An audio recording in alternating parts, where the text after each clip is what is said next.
The Dave Hooker Show. A presentation of Off the Hook Sports.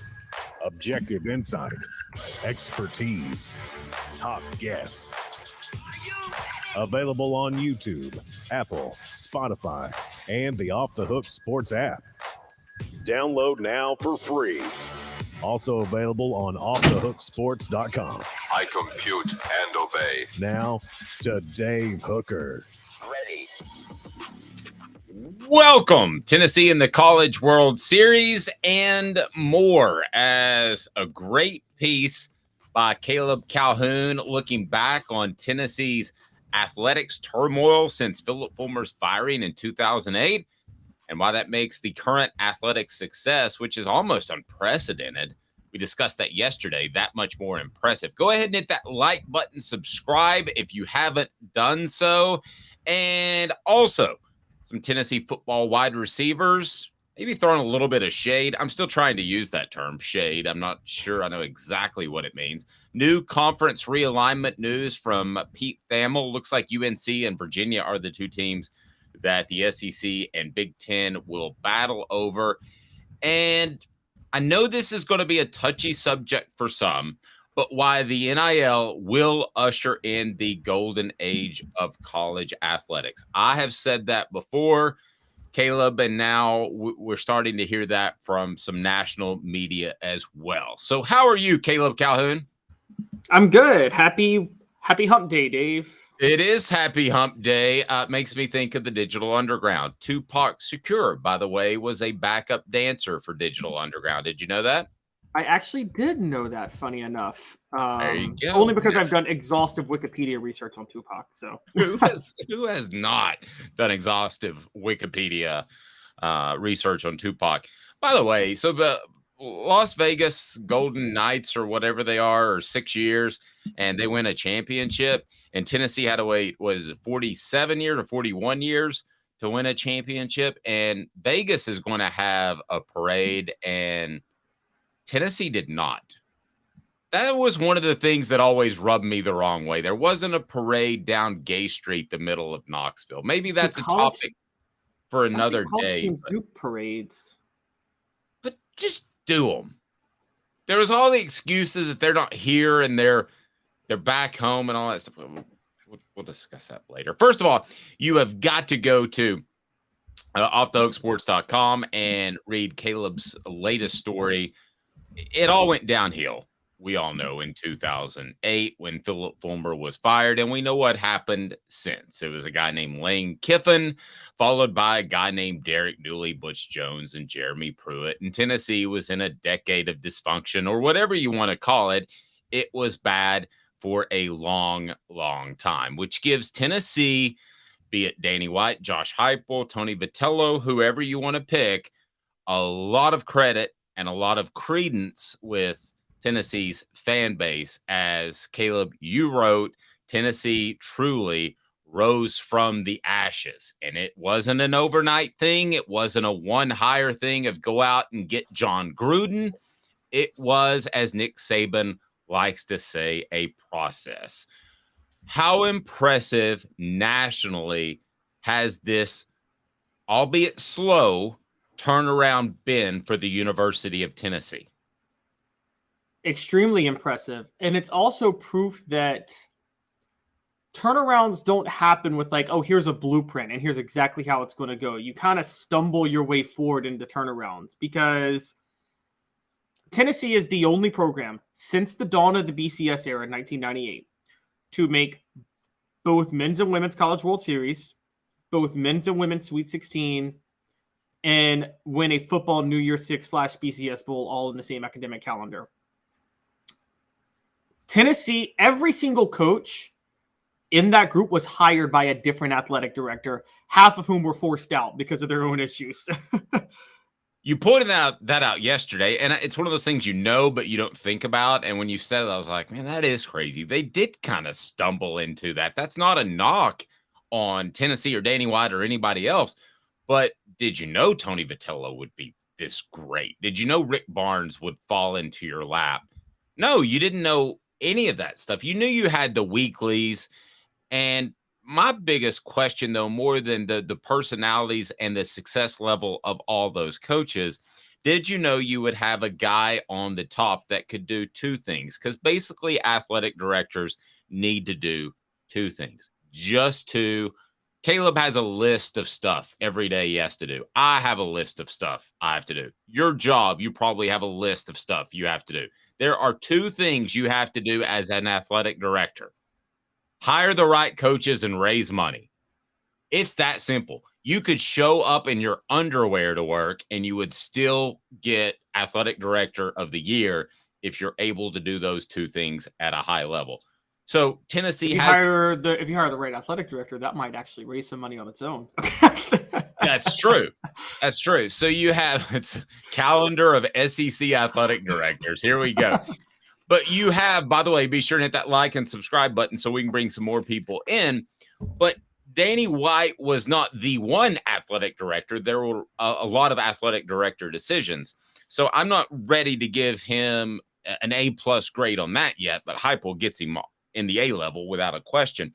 But I will say this, the raising money thing, be it NIL or now with the new addition they're going to do in around Neyland Stadium and Thompson Bowling Arena, that's going to turn that area into an event sort of thing where you could literally one day, and this is not outside the realm of possibility, you could have Justin Timberlake playing Neyland Stadium.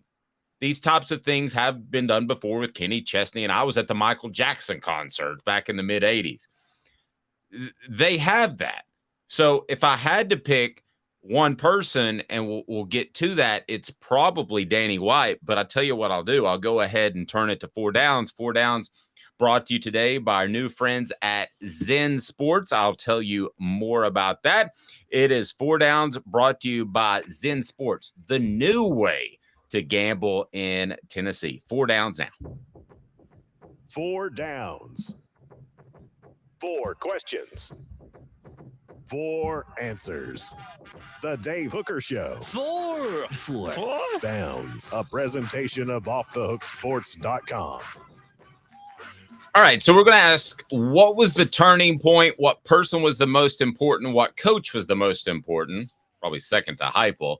And should this be the new norm at Tennessee? We'll get to all those. And it's brought to you by Zen Sports, the new sports book in Tennessee, revolutionizing the way you earn sports betting rewards. With Zen Sports, your rewards are cash rewards. You bet with real money, and now you're rewarded with it too. Use the promo code HOOKED. Use the promo code HOOKED, and there is no cap on the 3% cash back, the 3% cash back that you get. So check it out. You earn cash commission on your referral bets as well. It's fantastic. Gambling problem? Call 1-800-889-9789. Terms and conditions apply. Must be 21 and over and in Tennessee to bet. So Cooper Mays, what should we do? I think we should get to first down. Let's do that right now. Coop here. First down. What was the turning point for Tennessee in their rise from the ashes? Phoenix, what was the one turning point, Caleb Calhoun, if you had to pick? And feel free to fill us out on the message board, and we will get right to you as we always do. But the one turning point was what? Can I do this twofold? Can I say the turning point on the fall and the turning point on the rise? Because yes. So the turning point on the fall was just the year 2010. Lane Kiffin bolting, and then Bruce Pearl getting caught with NCAA sanctions. And quite honestly, just in 2010 to 2011, and then Pat Summitt getting struck with dementia. Just those three things that happened was just all within a year was a disaster for the program. And it will lead me to the new norm, which we'll get to in a later down. Okay, so what was the turning point for the positivity for things to get better quickly? So the turning point quickly, things got better semi-quickly. The turning point for the positivity for me was the protest of the Schiano hire. Now, I know that led to Philip Fulmer, which had its own disasters, but I do think here's the big thing that turning point did. That turning point pushed out the power that the Haslams had wielded over the university like feudal lords that Jimmy Haslam had basically run Tennessee into the ground. That fan revolt really it forced him to take a step back. And once he took a step back, I think even though Tennessee made the wrong hire with Fulmer, who made the wrong hire with Pruitt, they weren't going to be long-term stuck in making wrong hires. I'm going to go a step higher in that. I think the turning point was Donde Plowman taking over as the chancellor at Tennessee. I think she is very decisive. I think she's smart. I think she takes input. She took over in 2019 as chancellor of the University of Tennessee. You want to go back to the 90s when you had Joe Johnson was the president. You knew that Big Jim Haslam, not Jimmy Haslam, was your main booster. You knew your athletic director was a guy named Doug Dickey. You knew the football coach was going to be Philip Fulmer. I think that Plowman, as best she could, brought that sense of stability. So I will say that was the one turning point to the positive. Coop, what down? Cooper Mays here. Second down. All right, second down. What person was the most important? I gave mine away. It's Donde Plowman. What person was the most important to the turnaround?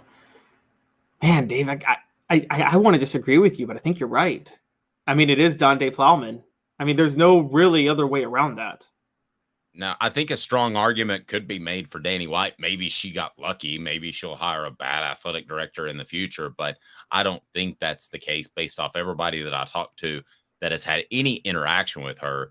She is the one person in the room that doesn't get enough credit. Third down, Cooper Mays. Tennessee center Cooper Mays here. Third down. What coach was most important? It's Josh Heupel, right? Okay. It's obviously Heupel. Yeah. Who's second to Heupel? All right, hot take on here. It is Tony Vitello.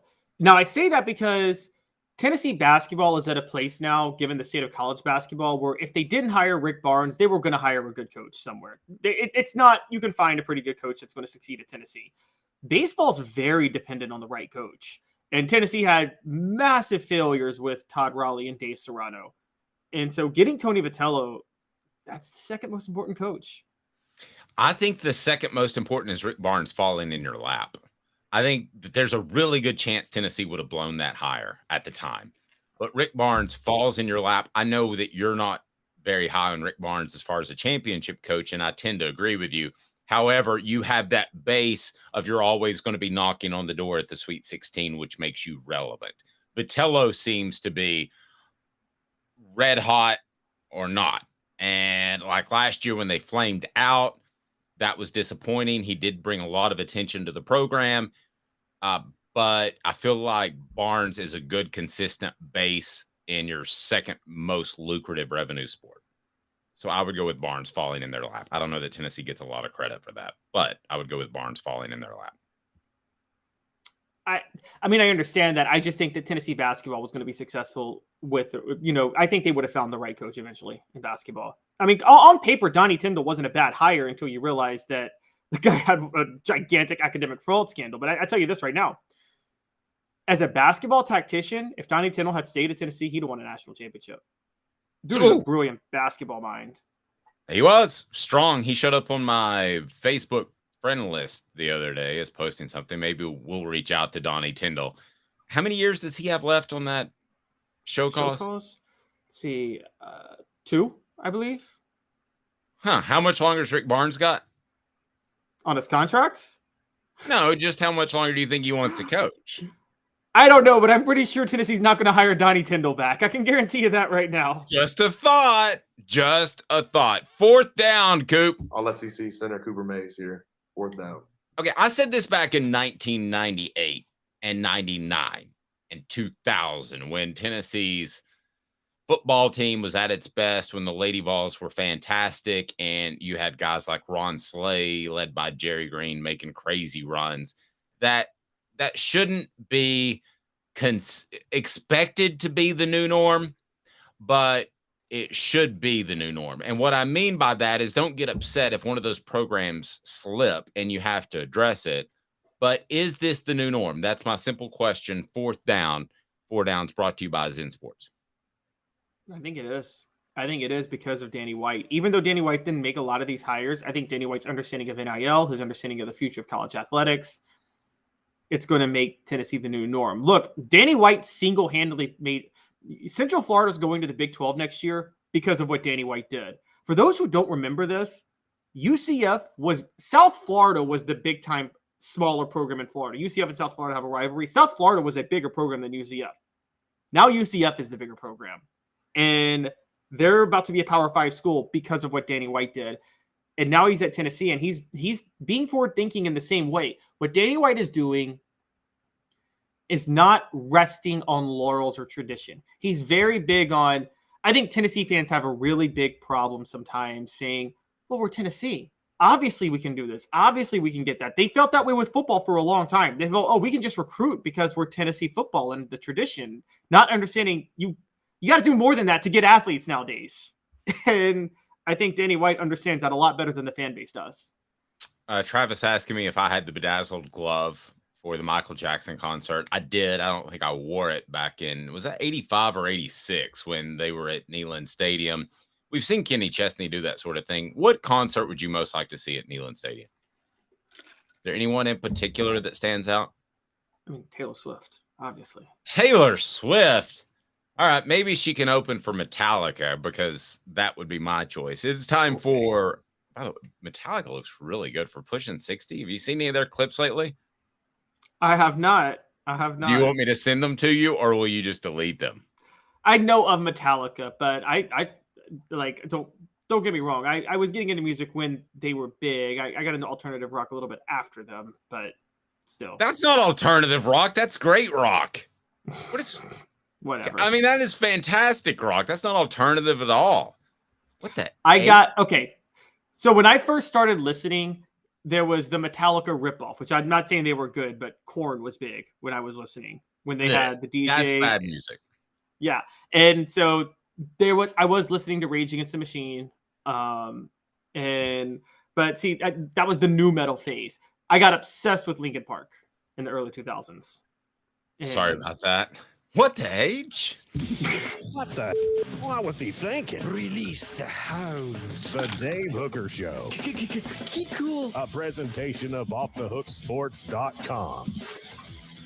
What the age today brought to you by Craft Treats, crafttreats.com. Tennessee's receivers left out of a top 5 according to CBS Sports. So who ranks ahead of them? Sure, we'll hear about Ohio State, as I believe they have 15 first-round picks on their roster. At least that's what everybody likes to say. Maybe Texas in there as well. Who ranks ahead of the Vols, according to CBS Sports?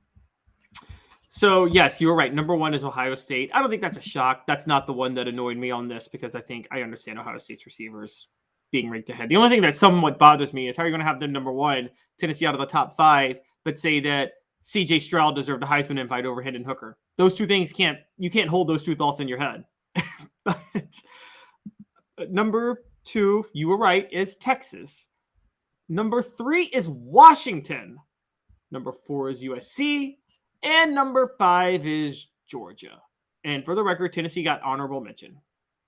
Okay, so honorable mention means, by the way, honorable mention, they are behind LSU.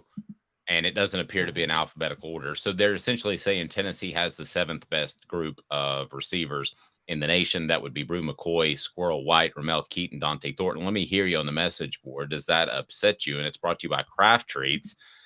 CraftTreats.com. Use the promo code OFFTHEHOOK. Get 20% off of their fantastic treats with the CBD derivative if you need that for your pet's arthritis or perhaps digestive issues or anxiety.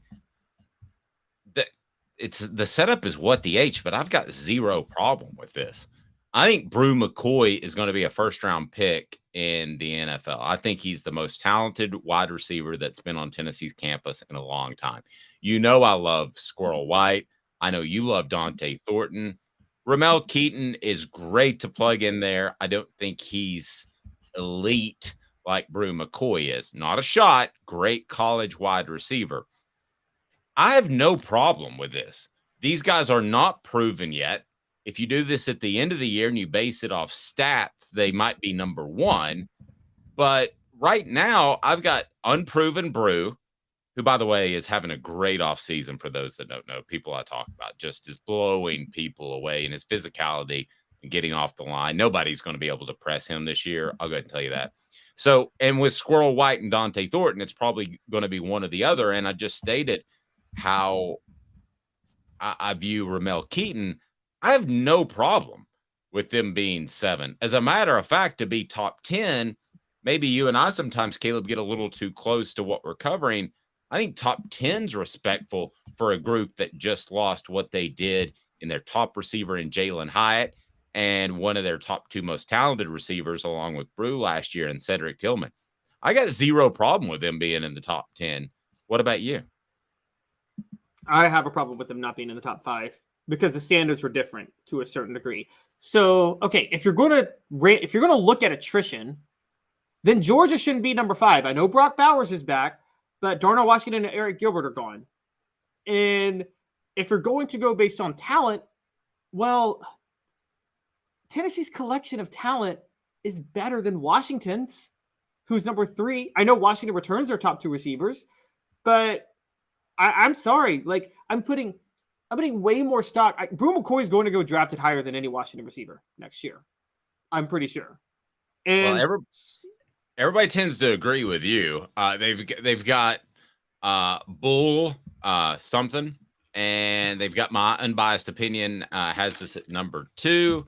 I could see that behind Ohio State. Leacock is going to be good. I like Leacock as well, but I think he's kind of second tier right now. And then some D saying CBS could mess up a 1-car funeral procession. It's tough to do. I mean, again, I think at the end of the year, we'll be talking about them being top 3. But right now, I've got no problem with them not being in the top 5. Yeah, but when you do these preseason rankings and stuff, shouldn't you give some analysis on how good you think they're going to be, not just what you've seen so far? And again, there's already some projection going on in these rankings with Georgia. Again, you can't have Georgia in the top 5 just because of Brock Bowers, can you? He alone doesn't put your receiving room in the top 5. No, he shouldn't alone. But I think Georgia's kind of at the state where Alabama is, that their talent level, even last year when they were down a little bit in the skill positions, it was still good. So I think they're going to be in the conversation. You don't think Tennessee's at least at that level at receiver? Not across the board, but at receiver? Just to get the kind of respect that you get year in and year out? Not quite. I think they will be after this year.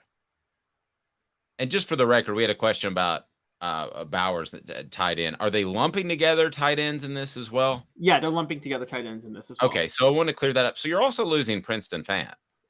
Okay, and I think Jacob Warren's going to be very good. And I'm not saying this just because he's works with us, but I think Jacob Warren will be very good. But who's the second tight end? If they want to run that split tight end where they essentially have one tight end in the game for a drive and then they switch in the second, who's the second? I don't know yet. And from people I talk to, they don't know yet. So that means you have to either adjust with perhaps on a 4 wide receiver look when Jacob's getting a rest during a drive, or you have to play Jacob more, and he's probably not more effective towards the end. These are my words, not his. Or you have to find that second tight end. And I don't know that they've done that yet. Again, I think 7 is respectful. I think if they hadn't done what they did last year, and you're talking about a 9-win football team, they're probably not even getting honorable mention on this list. I think when you return both main wideouts, because we're forgetting that even though Cedric Tillman was gone, Brew McCoy and Ramel Keaton were the starting wideouts for most of the year last year, and you add a slot receiver like Dante Thornton, who's just incredible, plus you have what everybody believes is a rising star in Squirrel White. The only unproven player on this unit is Squirrel White, and we all believe he's going to be a superstar. I'm sorry. I think you got to put this in the top 5. You got to put it ahead of Georgia. You just do.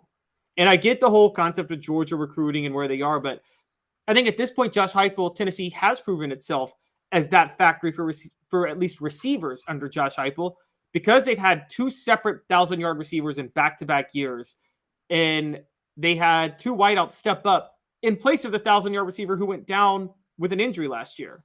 So I'm sorry. I think Tennessee, they have proven themselves to be at that level where they can just reload at receiver. Not everywhere. I'm not saying offensive line.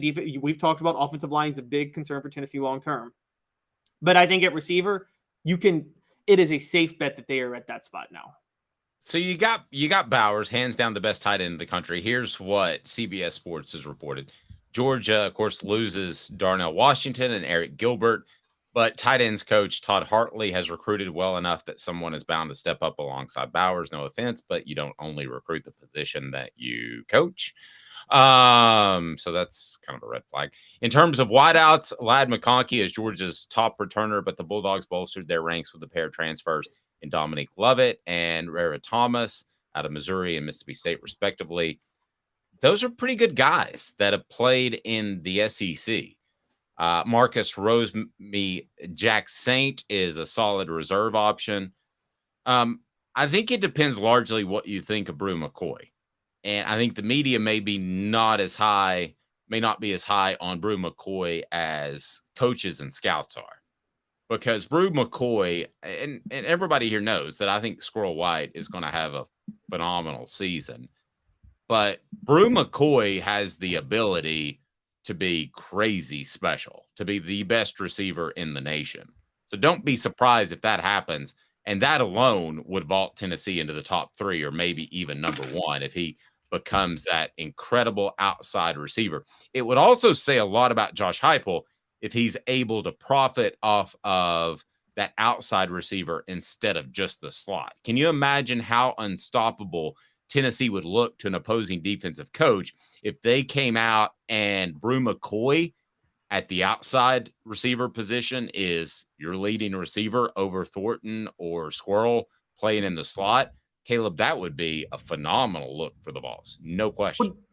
That's why I feel like they should already be on here and Heupel should already have this credibility. He's already proven that. Remember, Cedric Tillman was 1,000-yard receiver in 2021, and he is a receiver on the outside.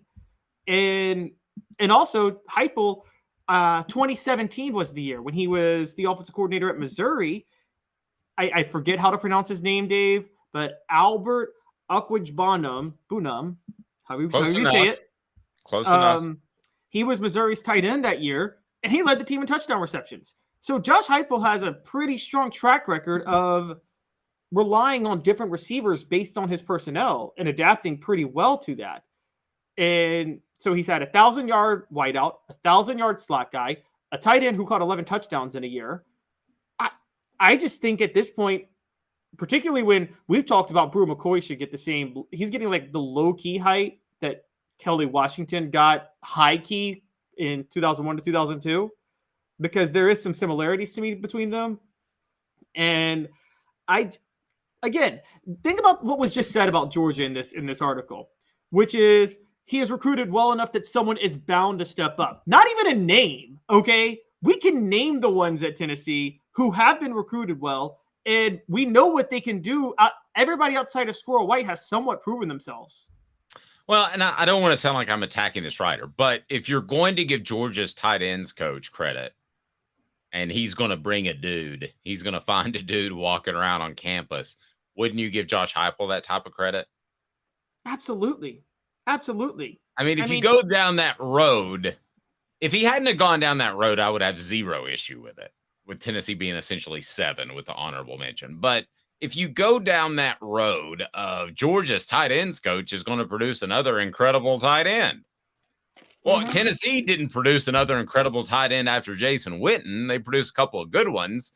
But if you're going down that road, Josh Heupel is going to produce very productive receivers just by the nature of what he does. I don't care if they show up with half a foot. Yeah, Josh Heupel, I mean, he's a receiver whisperer more than even a quarterback whisperer, if we're being honest. I mean, there's a reason that Tennessee they got the wide receiver youth title back from Clemson overnight with Josh Heupel after losing it for a while. Yep. Well said. Vassy Lawn and Garden, portions of the program brought to you by Vassy Lawn and Garden. Man alive, it's worth the drive. Whether you're in Nashville, Knoxville, or Chattanooga, Cleveland, Tennessee is your home for industrial mowers and commercial mowers as well. Residential too. Go to Vassy.com to learn more. And they bring you the Vol Report with Jacob Warren. By the way, Jacob, what should people do right now? What's up, everybody? This is Jacob Warren asking you to like, subscribe, and share. Dave needs this. I do. And in 2 minutes coming up, the SEC and Big Ten are going to fight over 2 schools, according to a national outlet. I'm going to tell you who they are and who will win in exactly 2 minutes. How about that? Stay tuned. He's Caleb Calhoun. I'm Dave Hooker, Off the Hook Sports. To own the more that owns every job? Then get to Vassy Lawn and Garden in Cleveland and get you a Toro. I'm David Vassy, here to talk to you about Toro. With a Toro Zero Turn, you'll get more out of every minute and you'll reach the finish line faster. At Vassy's, we like to say, no matter if you're mowing 3 acres a week or 11 lawns a day, homeowners and business owners alike find confidence in equipment they can trust from top to bottom. Vassy Lawn and Garden, Highway 60 North in Cleveland. Man alive, it's worth the drive. Hi, Mike Davis here with City Heating and Air, reminding you to always dare to compare. Our team provides quality local heating and air service, installation, and maintenance across East Tennessee. We use only the best equipment like American Standard heating and air conditioning for your residential, new construction, or commercial needs. Honesty, dependability, and customer satisfaction have been the cornerstones of our business since 1961. City Heat and Air. Dare to compare.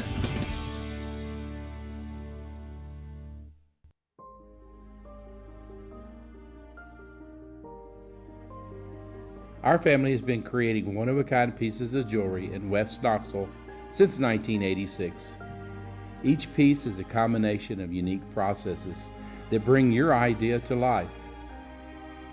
Every day in our shop, a truly special item with a story all its own is being manufactured in our facility, bringing the history and family sentiment into a whole new generation of life. We're grateful that you chose us to be Knoxville's best jeweler, a title that we value and respect.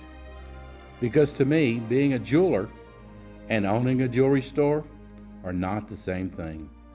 I'm Rick Terry, I'm a jeweler, and we want to be your jeweler. Kingston Pike and Campbell Station Road in the heart of Farragut, and downtown on Gay Street right next to the Tennessee Theater. With all that sun, sand, and salt water, the beach is a very relaxing place. Unless you wear contacts. Ow! Open your eyes to the best the beach has to offer with LASIK vision correction from Campbell Cunningham Laser Center. Ah.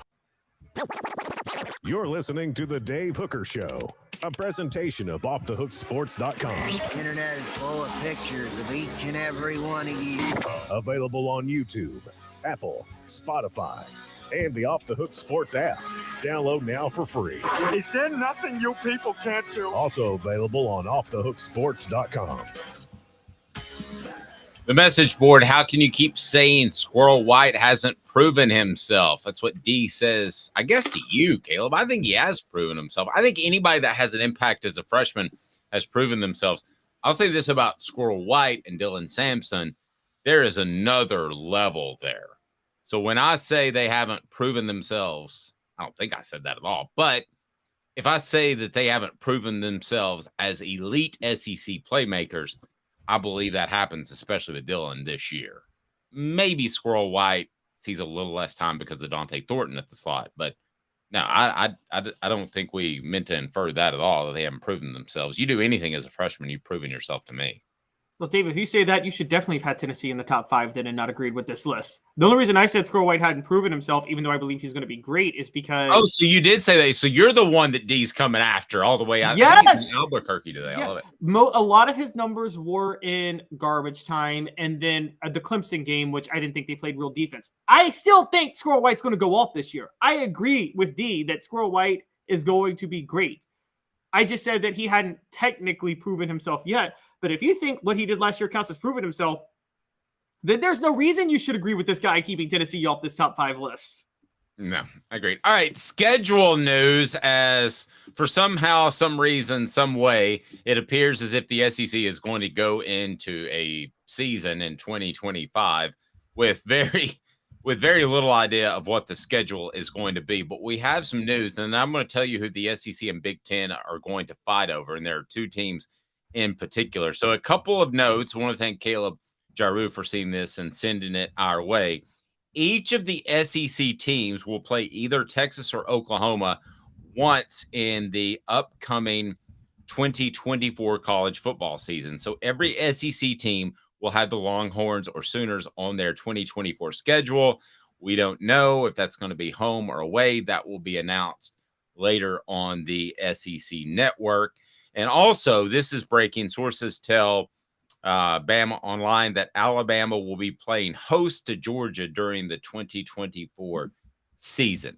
What do you make out of those two news and notes that we have concerning the schedule in 2024? Because I can't remember. I mean, this sounds like high school, and I've been around high school coaches that are calling teams and coaches in Maynardville to say, hey, can we schedule a game in September? I mean, this is kind of what this sounds like, because the SEC couldn't get their schedule worked out at the SEC spring meetings. But what's your immediate take of these two pieces of news that broke this morning before we get to the SEC and Big Ten fighting over two teams?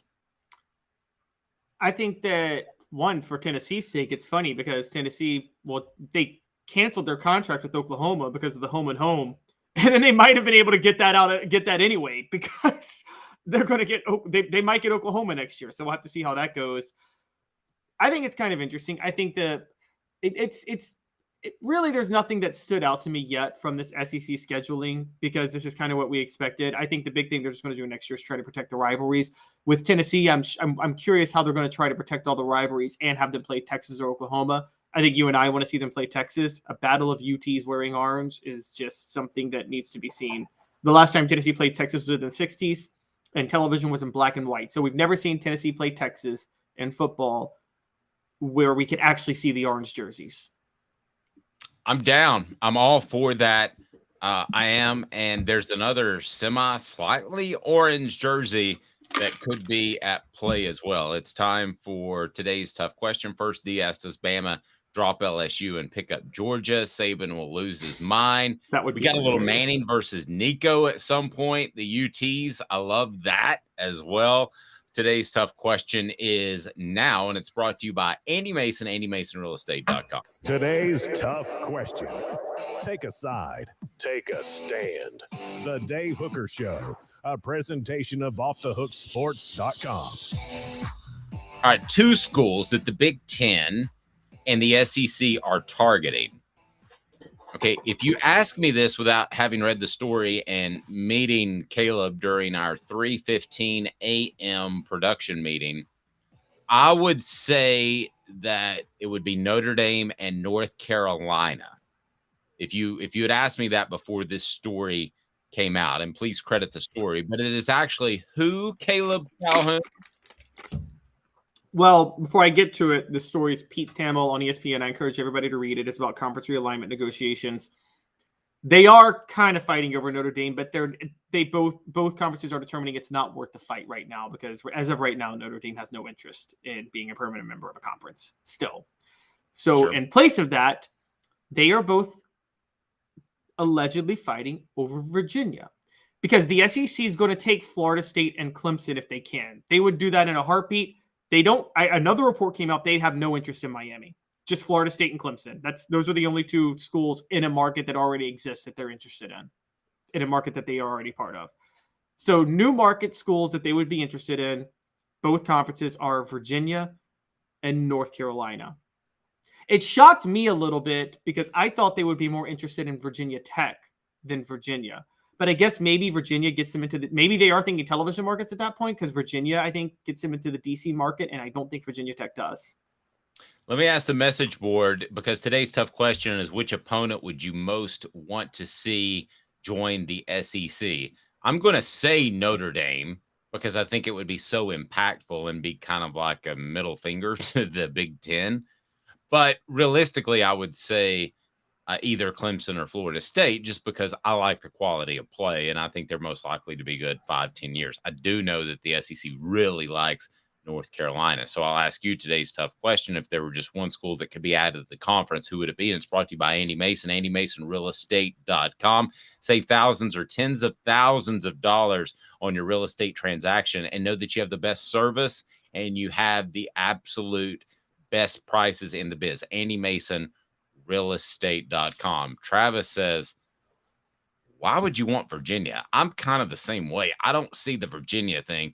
Who do you want on the message board? Ronald says we need Texas to be a real UT game to be a permanent opponent. They're in the conference. I don't think they're going to be a permanent opponent. But who would you most like to see? I'll say Notre Dame. I'll kind of fall on the sword because I don't think it's going to happen. But if it's Dave's world, if Dave's the NCAA commissioner or president, and not a buffoon. I could have done such a better job than Mark Emmert, for the record. But I would say Notre Dame would be the one, but I know that's not doable. So who would you say if we're in fantasy land? You could take Oregon State if you wanted to, Caleb. See, I would want somebody the SEC doesn't want. I want Virginia Tech. I think that's a natural SEC school. That should be a rivalry with Tennessee. It'd be such an exciting rivalry, Tennessee and Virginia Tech every year.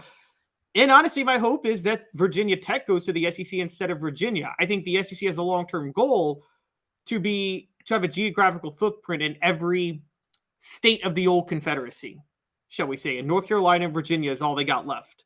And I'd rather have Virginia Tech than Virginia, but yeah, so I'm going Virginia Tech. To the message board, Clemson should be the one. Okay, so that is the team, hands down, that would help Tennessee the most if they were in the SEC. And I believe that, and you gave me a look, Caleb, I believe that because you would split up the state of South Carolina in recruiting. I know you're looking at me weird, but I believe that would help Tennessee the most out of all the schools we're talking about. I don't think any helps tremendously because suddenly you have the panache of being in the SEC. But which school, what do you think about Clemson taking? Which school would help Tennessee specifically the most? Which school would help Tennessee? I know you don't think it's Clemson, so you can go ahead and blast me right now. No, I don't, because I think Clemson and South Carolina already split because South Carolina is in the SEC, but Clemson is the power school. Honestly, if Clemson joins the SEC, that just sends South Carolina into irrelevancy. I mean, it's Clemson State at that point, and they'll have a lot on it. But South Carolina is relevant right now when they recruit against Tennessee. So wouldn't it be nice because South Carolina's in the SEC? Yeah. So you're saying you want Tennessee have to compete with Clemson and South Carolina? Well, here are my thoughts on Clemson. So I'll go a little deeper before you and Tracy Morgan say that's crazy. I don't believe Clemson is going to be a championship contender long term. I think it's kind of like a Miami. Miami's had their ebbs and flows, but their down times have been decades plus. And I think that Dabo Swinney was the perfect fit there whenever he hangs it up. And I'm looking 5-7 years down the road. I think that there's going to be a vast gaping hole in Clemson. And at that point, I think Tennessee will be able to take advantage and other schools recruiting that area. But well, you say Clemson no. being in the SEC still makes that area a little bit harder to recruit than it would if they weren't in the SEC. But what I would say is I think Florida State helps Tennessee the most because Tennessee doesn't recruit the Florida Panhandle, really. That's not a pipeline for Tennessee. Georgia, Alabama, Florida, and Auburn all recruit the Florida Panhandle. If Florida State joins, that waters down the talent for all of those schools that are in competition with Tennessee. And Tennessee doesn't lose a recruiting pipeline. Interesting. Okay, so what school would most help Tennessee if they come into the conference? I think Notre Dame. I'm not trying to harp on Notre Dame. Florida State was when I said would most help Tennessee. Wouldn't Notre Dame most help everybody in the conference? Because then you would separate yourself from the Big Ten or anybody, right? If they if the SEC hasn't already, if they added Notre Dame, that would be a whole nother level. Caleb, you are the premier conference. If anybody argued that before, the argument's over, right? The only thing that would hurt is so Notre Dame is the one national recruiting school there is. Notre Dame is the one school that they don't have a direct pipeline, but they can go all over the country. They can go to California, they can go to Miami, wherever, and they can compete with the local schools, with the exception of LSU, because like we said, nobody leaves Louisiana. If they're in the SEC and they're flying to Georgia or South Carolina, all of a sudden their competition with Tennessee for some of those recruits gets a little bit tougher for Tennessee. Okay, as far as the teams that can win championships, the top half of the SEC, is there any other school they would want to add at all? As far as teams that would be able to join the top half if they were added to the SEC? Well, I mean, you're basically making it more difficult. So the Alabamas, the Georgias, would you just as soon it stay status quo, like Texas and Oklahoma, and you're done? Do you really want to add anybody else? I mean, I I think they do. Again, Virginia and North Carolina schools aren't going to be a threat to that well-being. That's just adding new markets. So I think they would love a Virginia and North Carolina school. I'm going to tell you this right now. Sorry, SEC fans. Virginia and North Carolina, if the Big Ten or the SEC offers in hand, you're taking the Big Ten offer. They're better run right now than the SEC, and your payout's going to be better if you join the Big Ten. Just is. I just wouldn't make it off a short-term decision. I think I know you like the television contract a lot, but I don't think that's going to be that would not be in the top 3 of my decisions. It's not just television contract. It is partially television contract. Don't get me wrong, but I think it's a research institution. More UNC and Virginia are both AAU schools, so they are actually research first schools. So there's the academic side that they care about, that the Big Ten cares about, that the SEC doesn't. Not saying the SEC is stupid or anything. I'm just saying that's not a priority with the SEC with how they corral schools. So UNC and Virginia is going to get research funding that they wouldn't get otherwise in the SEC. So that's a big deal. And also, you can less competition too long term if you're trying to build a powerhouse program. Yep. I mean, couple of notes from the message board. Notre Dame would get exposed if they join the SEC and would become mediocre in 3 years. I'm not going to go that far, but they would not. They would definitely be on that second tier behind what Georgia and Alabama have done over the past decade, and they're on that second tier now. Past few years. They're on that second tier now. They are. I mean, when we talk about going to get Notre Dame, when I talk about that's the most coveted team, I'm saying that based off tradition. If Notre Dame doesn't up their game and relax some of the coaching restrictions they have and restraints, then they're not going to ever be relevant like a Georgia or Alabama, or even the way they were back in the day. Or you want to take a Southern California, or you want to throw those old school teams that were super relevant back in the day. They're never going to be that again. They would have to change their game. And if they're not willing to do so, the SEC should say no, or the Big Ten should say no. I mean, people don't realize that Notre Dame, you have no say in academic requirements as far as everybody bends rules to get guys in, and you have no say in discipline, and you have to live in the dorm your whole time there as an athlete. Those are 3 big strikes against you when you're trying to put together an elite football program. Huge, monstrous strikes, Caleb.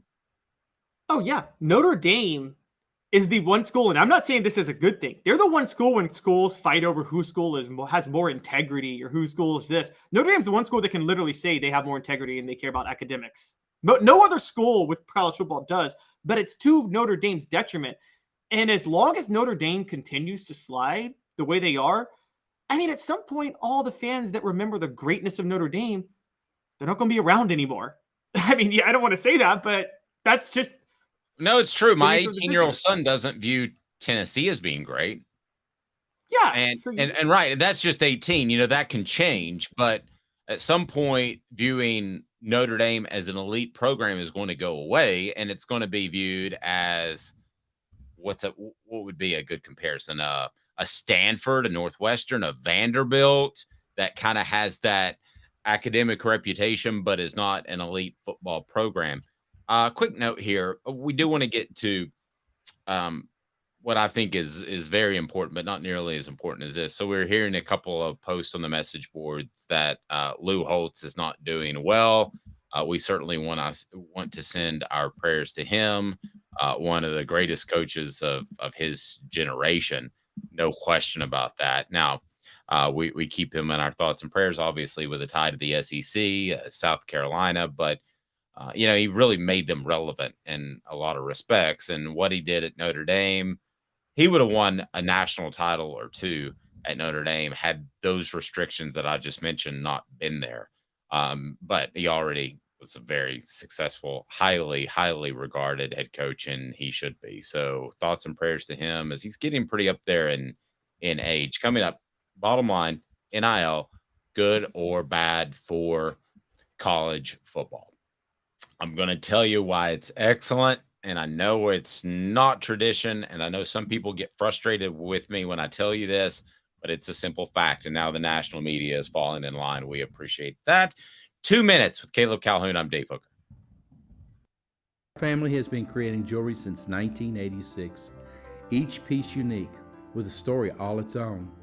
I'm Rick Terry with Rick Terry Jewelry Designs.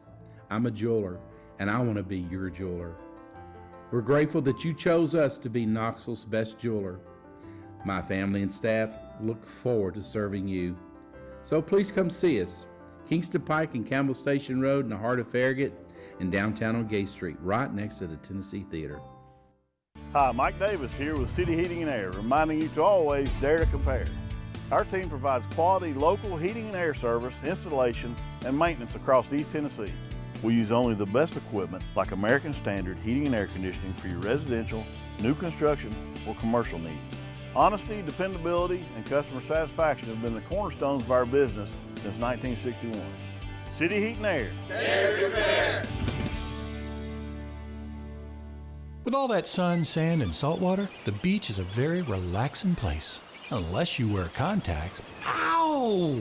Open your eyes to the best the beach has to offer with LASIK vision correction from Campbell Cunningham Laser Center. Do you want to own the more that owns every job? Then get to Vassy Lawn and Garden in Cleveland and get you a Toro. I'm David Vassy, here to talk to you about Toro. With a Toro Zero Turn, you'll get more out of every minute and you'll reach the finish line faster. At Vassy's, we like to say, no matter if you're mowing 3 acres a week or 11 lawns a day, homeowners and business owners alike find confidence in equipment they can trust from top to bottom. Vassy Lawn and Garden, Highway 60 North in Cleveland. Man alive, it's worth the drive. These mountains hold and defend a spirit far better than moonshine. A drink that holds flavor that becomes necessity. A hard cider made and relished by folk who are as hearty as they are legend. A refreshment that can only be found in one place. With a taste that makes you say, give me 3 bottles of the good stuff. Tennessee Cider Company, where necessity can be found. Objective coverage. Hey, that's new. If we get caught, we're going to jail. The Dave Hooker Show, a presentation of Off the Hook Sports. YouTube, Apple, Spotify, and the free Off the Hook Sports app. I'm going to need to see some identification. Back to Dave Hooker. I'm a big fan of old school. I truly am. I'm a big fan of a lot of things that happened in college football back in the day. And I think that it's somewhat untouchable because you're not going to have the University of Tennessee up and move or the University of Georgia up and move to another market because there's a better deal there. A city's willing to give out a better deal. And I think a lot of those things are fantastic about college football. I don't think you're going to have the Saudi investment group come in and buy a team. I think those are some of the great things about college football. But I think some of the traditions are a little bit, if not really, really old and need to be replaced. And one of those was NIL. And I've said from the get, I think NIL is good for players. Obviously, they get paid. And a lot of these guys from our Celebrate 98 series, and by the way, Jeff Hall is up.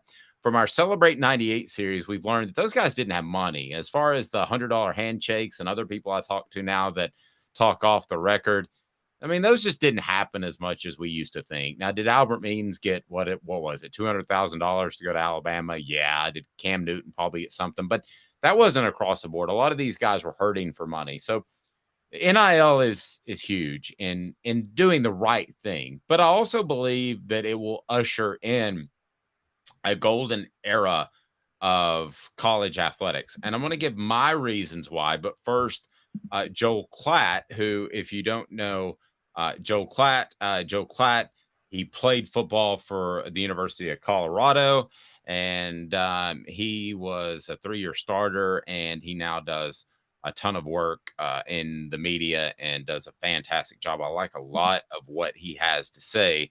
So let's get to his thoughts on the NIL and what it can do for college athletics. Here you go, Caleb. Take off. Do I need to bring this in or are you bringing that in? Yeah, go ahead. You need to bring it in. There you go. Hit it. Next year, we're going to see the fruits of the NIL Golden Age. I believe next year we're going to have as good of a college football season as we've had in a long time, in part because we've got more depth of talent in college football. Why do we have that? Well, let me tell you.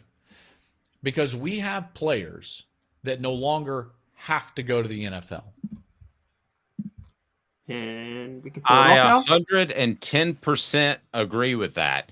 And you don't have to go to the NFL. Zach Edey, if we want to talk basketball, he was the player of the year for Purdue. He is returning for the 2023-2024 season. Now, I don't know if there's a ton of money at Purdue to pay him, but there's enough to at least make it a decision. Jacob Warren, without NIL, is gone. Van Moose, he is not a part of Tennessee's football program anymore. I think you'll see guys stick a little bit longer. Now, I'm not talking about your first-round guys, and you're going to have guys that go off potential like Anthony Richardson. I get all that, but as a whole, I think the NIL will usher in a golden age of athletics. The easiest example for me to point to is not college football, though. Caleb, you like college basketball more than I do. I get frustrated that I don't know the starting five for Duke, North Carolina, Kentucky, like I used to. You're going to see more of that in college basketball where you're going to know the guys coming in. Hey, that Vince Carter is pretty good. I like going out of my way to watch him play. You really don't have that going in to each and every college basketball season. So I think it's going to be huge. I think it'll improve the level of play in every single sport. No question. I agree exactly with what Joel Klatt had to say. And as a matter of fact, I've been saying it for quite some time, even though traditionalists, and I respect you, traditionalists call me crazy and I'm ruining the sport. I'm totally on your side with this. I think that well, you better be because we're paying players. Yeah. so you've got a problem with the entire business model if you don't like it. Well, no, I mean in the sense that it's going to usher in a golden age of college athletics, because Florida is the last basketball team I think we remember the starting five like year over year. That the two-time national champions at Florida with Billy Donovan. I mean, I can name it: Taron Green, Lee Humphrey, Corey Brewer, Joakim Noah, Al Horford. Starting five. Back-to-back national titles. And that is really probably the last one that I could truly recall all five. Yeah, same here. Ever since then, it's been a one and done, at least one and done carrying a team. And so that's it matters more even in college basketball, but it is going to be great in college football because you're right. There's going to be, outside of first round money, there's a lot of decent money to make it in NIL at the college level. Particularly, here's where I think it's going to be really big, Dave. The quarterback spot. There are a lot of quarterbacks that you and I know can make a lot of money at the college level and aren't that valuable at the NFL level. Let's go back through history. Eric Crouch or Tommy Frazier. They would have made so much more money in college than we all knew they were ever going to make in the NFL. Or a Steve Spurrier quarterback. Whoever played quarterback for Steve Spurrier at the time. I will give you Anthony Richardson. If Florida had their NIL game in line, he might be coming back for another season of Florida instead of being a workout wonder. But they can't get Jaden Rashada paid. They can't get anybody paid. Yeah, eventually every single school is going to at least do it at a competent level, which Florida is not right now. But you're at least going to do it at a competent level, which is going to keep more players involved. And at some point, I wonder if it'll ever hurt college football NIL. I don't see that. I think it's going to hurt one or two or three programs because I mentioned this before. The NCAA beefed up their enforcement staff. They are going to come down hard on somebody. I don't know who it is. And Tennessee is very involved in NIL. I think Tennessee and LSU should be somewhat concerned about the steps that the NCAA is taking because you can't pay players before they come to your school. You're not supposed to be able to do that, but there's this huge gray area. But I think it could hurt one or two schools if they get a SMU type of death penalty or a Southern California with what they did with Reggie Bush, if they get that type of penalty. But as a whole, I don't foresee any way it goes south, Caleb. I really don't. I don't either. And for people that worry about competitive disadvantage, they're saying that like they were saying that like schools didn't have competitive disadvantages before NIL. I'm sorry, but Alabama always had a competitive advantage over Vanderbilt. NIL had nothing to do with that. And NIL doesn't change that. And honestly, there's a really good argument that NIL creates more parity in football, only in the sense that location is still a big deal when it comes to recruiting. We've talked about it. Louisiana kids go to LSU. Georgia kids want to go to Georgia. Florida kids want to go to one of the Florida schools. Particularly South Florida kids want to go to Miami. Well, now NIL is not necessarily directly related to how deep your talent pool is in your home state. So all of a sudden, you got more competition, and there's a chance for more schools to get a piece of the pie. I think it's actually going to create more parity in college football rather than less. Okay.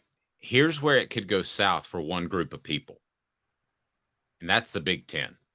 There is not the same passion on the second-tier teams, and I don't want to get into a huge debate. I got ripped for something I didn't say on our YouTube channel. I said that Tennessee was every bit as good as Georgia talent-wise, which I never said. So I don't want to get into who is second-tier, but the second-tier teams in the SEC will have more support than the second-tier teams in the Big Ten.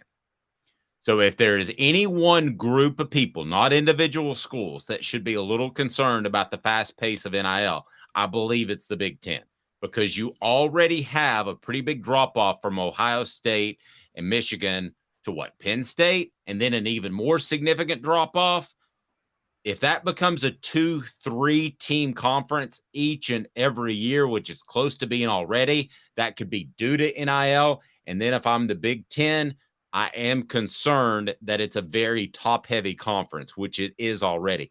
That'll never happen in the SEC because your second-tier teams, other than maybe Missouri because they're a horrible football program, but other than them, you are going to have the support financially to keep your players at home.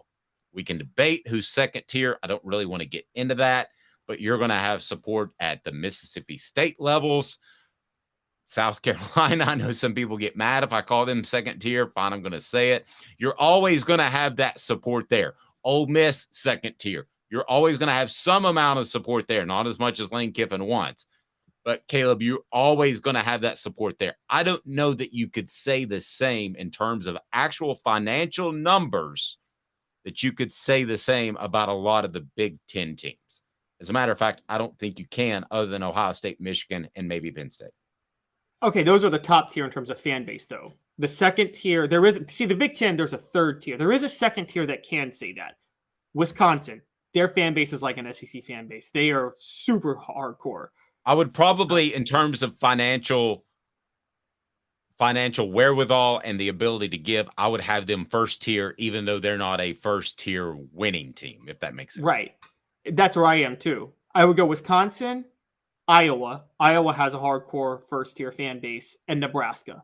Those three schools are not first-tier programs in terms of winning, but they're first-tier in terms of their fan bases are incredibly hardcore and can compete with any SEC fan base and how loyal they are. Now, you're right. Okay, agree. But when you combine that with the fact that they don't have the same type of talent in their backyard that Southeast schools do, I think it's going to make it difficult. I love Nebraska. I'd love for Nebraska to be relevant again, but are they ever going to be super relevant again? I don't know. Well, this is where NIL becomes a great equalizer. I will say this, Wisconsin, and this is where the TV contract is such a big deal. For at least the next 7 years, actually the next 10, because the SEC stuck in this deal with ESPN for 10 years. So the Big Ten is going to get 2 deals that are better than the SEC's deal before the SEC gets its next deal. I didn't mean to throw you off putting that comment up there, but that was the best comment of the day. So sorry. Oh my gosh. Travis says Iowa offered starting linemen 3 bushels of corn and a scarecrow to come back. 2 of them did. That's pretty good. By the way, throw you off. By the way, you can pay for hotels in Fayetteville, Tennessee. When Tennessee goes back to Arkansas, you can pay for them in chickens and pies. No, you can't. Okay. Long term. By the way, speaking of Iowa, though. Okay, there's two things with this. First, and this is a big one, because of the TV contracts and the more money that the schools are going to be getting, boosters at those schools won't have to donate that much money to do anything within the school. They can spend all that money on NIL now and just buying players more than the SEC schools can. Okay, that's a big deal. And 2, those schools now have more money to hire the best coaches. You just saw Paul Chryst forced out at Wisconsin and Luke Fickell come in. I think Kirk Ferentz at Iowa, longtime head coach, loyal guy. I think he needs to be looking over his shoulder. I totally agree. The days of having developmental coaches are over. The days of taking Johnny Appleseed, who was 6'2", 250 pounds in high school, and hoping he grows into a 300-pound offensive lineman like Nebraska did with their walk-on program. Those days are over. You better go out and get the Cade Mazes of the world that walk in at 6'5", 330 pounds and are ready to play. I know they're not everywhere, but they are there. Portions of the program brought to you by City Heating and Air Conditioning, cityheatandair.com.